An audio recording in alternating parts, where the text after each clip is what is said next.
রাত্রে আকাশের দিকে তাকিয়ে আপনারা আল্লাহ সুবহানাহু ওয়া তাআলার এই শক্তিশালী নাম 100 বার পড়ুন। তারপর ফলাফল নিজ চোখেই দেখতে পারবেন।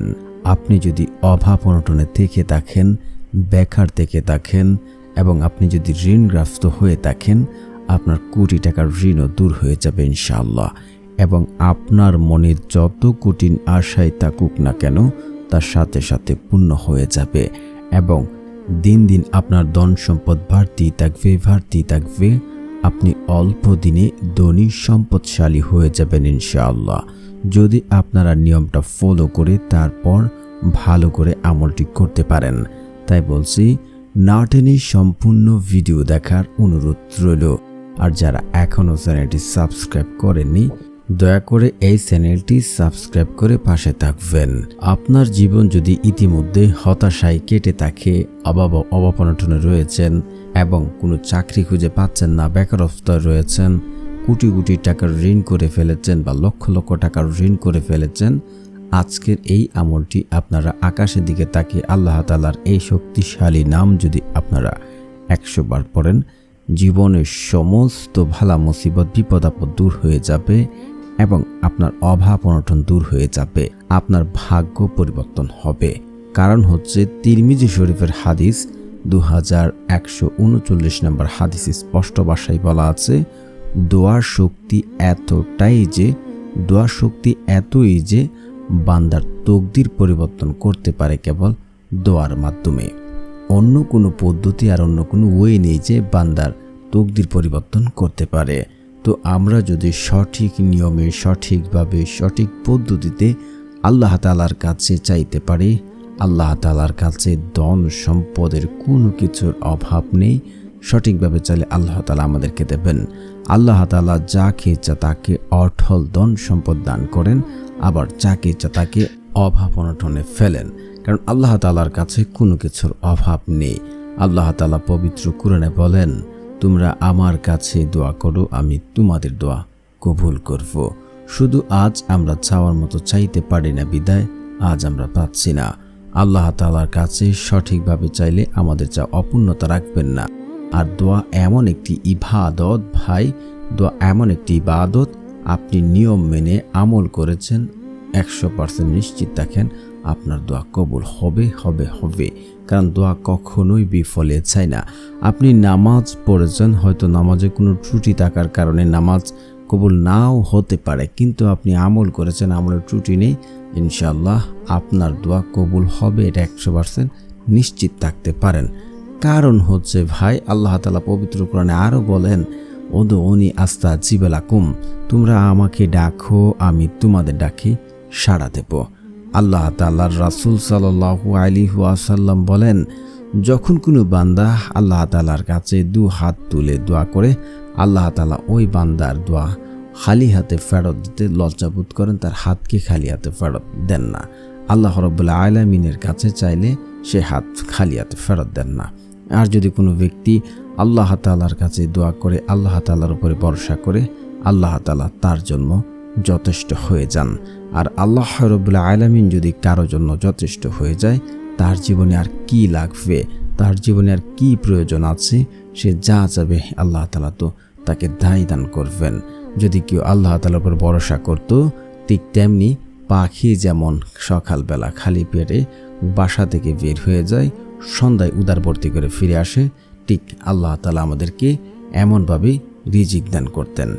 আর যখন কোনো বান্দা আল্লাহ তাআলার কাছে ক্ষমা চায়, আল্লাহ তাআলার কাছে ফিরে আসে, আল্লাহ তাআলার কাছে তওবা করে, আল্লাহ তাআলা ওই ব্যক্তির ধন সম্পদ বাড়িয়ে দেন, তার অভাব অনটন দূর করে দেন এবং তার সন্তান সন্তুষ্টি বাড়িয়ে দেন। সূরা নূহ আয়াত নাম্বার 12 আপনারা একটু যাচাই করে দেখবেন। কারণ আল্লাহ রাব্বুল আলামিন তো দিতে কখনোই কার্পণ্যতা করেন না। আমরা হালালভাবে চাইতে পারি না, হালাল জিনিস চাইতে পারি না বিদায় আল্লাহ তাআলা আমাদেরকে আমাদের চাওয়া পূর্ণ করেন না।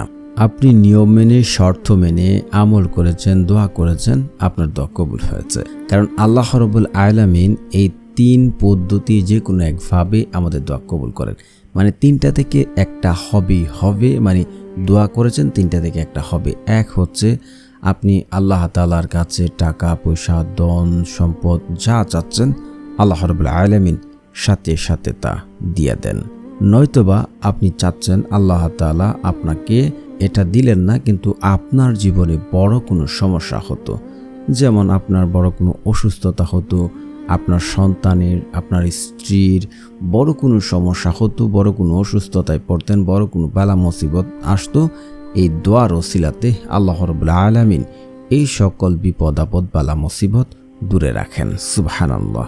এইগুলো দ্বিতীয় নম্বর। তৃতীয় নম্বর হচ্ছে আপনি দোয়া করেছেন, তা হচ্ছে আপনাকে সরাসরি দিল না, বিপদ আপদ দূর হলো না, এবং সেটা আপনার জন্য আখিরাতের জন্য রেখে দিয়েছেন।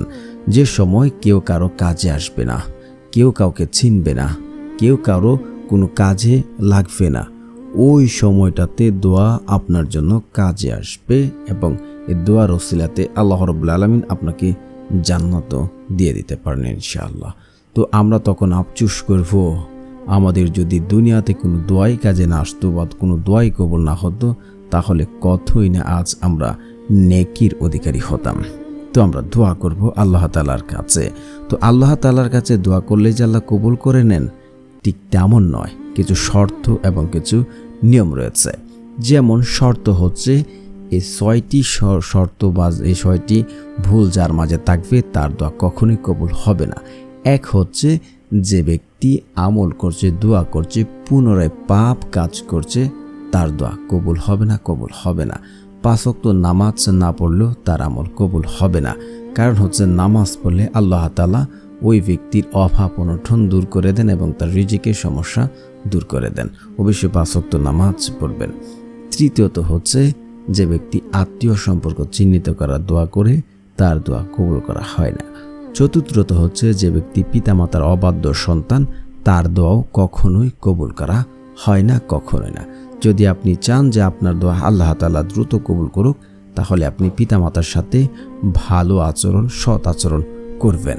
5 নম্বর হচ্ছে যে ব্যক্তি হারাম খাবার খাবে, তার দোয়া কখনোই কখনোই কবুল হবে না, হবে না, হবে না। বর্তমান সময়ে আমরা জানি না কখন হারাম খাচ্ছি, অন্যকে গালি দিচ্ছি, গিফত করছি, করে জিহ্বা এবং পেট নাপাক করে ফেলেছি, তাই তো আমল করছি, আমরা ফলাফল পাচ্ছি না, বিশ্বাসও করতে পারছি না যে আমল দ্বারা ফলাফল পাওয়া যাবে। সর্বশেষ হচ্ছে 6 নাম্বার, যে ব্যক্তি আমল করে তাড়াহুড়া করে। তাড়াহুড়াটা কি? যে আমি আমল করলাম, আল্লাহ তাআলার কাছে এমক জিনিসটা চাইলাম, আল্লাহ তো আমাকে দিল না। আপনাকে ভাই ধৈর্য ধরতে হবে। কখন দিলে ভালো হবে, কি দিলে ভালো হবে, সেটা আমার আপনার থেকে আল্লাহ রাব্বুল আলামিনই ভালো জানেন।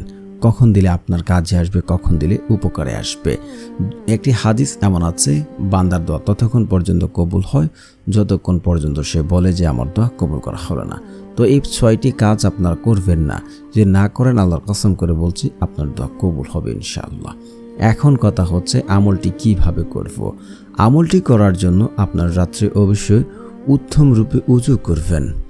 উযু করে এসে জায়নামাজ বিছাবেন। বিশে আপনারা 2 রাকাত, 4 রাকাত, 8 রাকাত নফল নামাজ পড়বেন। নফল নামাজ পড়ে আপনারা ইয়াকিন এবং বিশ্বাসের সাথে কায়েম অনুবাক্যে আমলটি করবেন। মানে হচ্ছে আপনি যদি নিজে নিজে শিওর হতে পারেন যে আমি দোয়া করছি, আমল করছি, এটা দ্বারা আমি ফলাফল পাবো, আমি আল্লাহর কসম করে বলছি, ভাই আল্লাহর কসম করে বলছি, আপনার দোয়া কবুল হবে। কারণ একটি হাদিস এমন আছে, বান্দা আল্লাহর প্রতি যেমন ধারণা রাখেন, আল্লাহ ঠিক তার সাথে তেমন আচরণ করে থাকেন। অবশ্যই আপনারা ইয়াকিন এবং বিশ্বাস কায়েম অনুবাক্যে চোখের পানি ফেলে কান্নাকাটি করে আমল করবেন, দোয়া করবেন, ইনশাআল্লাহ ফলাফল আপনারা পাবেন। তারপর হচ্ছে আপনারা দ্রুত ফলাফল পাওয়ার জন্য ইস্তেগফার পড়বেন। ইস্তেগফারের বহু বহু ফজিলত রয়েছে।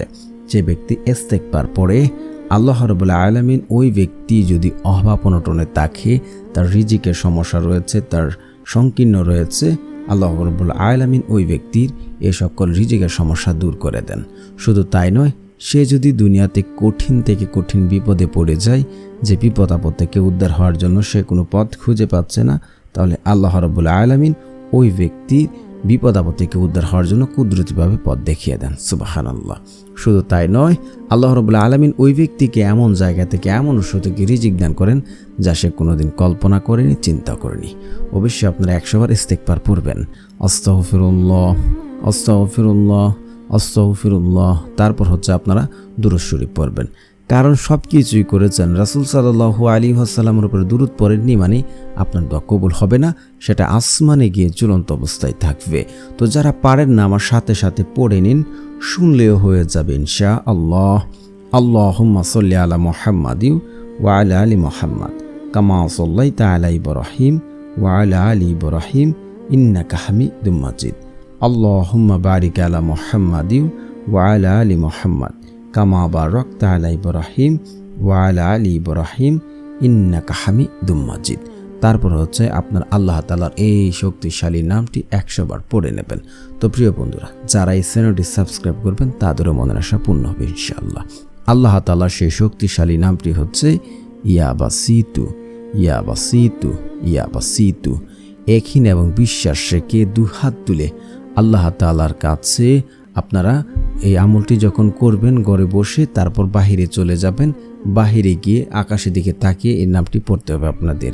তারপর আল্লাহ তাআলার কাছে দুহাত তুলে দোয়া করুন, ফলাফল নিশ্চয়ই দেখতে পারবেন ইনশাআল্লাহ। ইনশাআল্লাহ আপনাকে বিশ্বাস করতে হবে, একই রাখতে হবে।